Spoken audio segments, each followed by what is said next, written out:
Magandang araw sa lahat. Sabi sa Galatians 5:25, if we live in the Spirit, let us also walk in the Spirit. Dalawang bagay ang pinaka-importante sa buhay Kristiyano.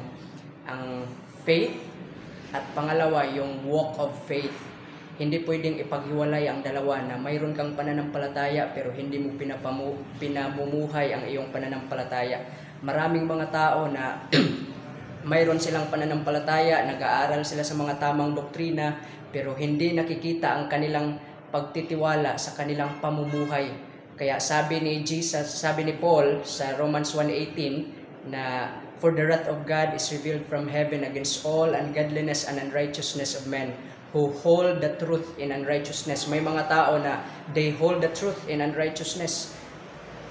Hinahawakan nila ang katotohanan pero hindi nila pinapamuhay. Mayroon ding mga tao na puro na lang pamumuhay pero walang pananampalataya, walang pagtitiwala, tulad sa mga Pharisees na sinabi ni Jesus, tulad sila sa parang mga libingan na malinis sa labas pero marumi sa loob. Kaya sikapin natin na ang ating paniniwala, pananampalataya kay Jesus ay makita sa ating pamumuhay dahil yan ang dahilan bakit linigtas tayo ng Diyos para sa kanyang kaluwalhatian.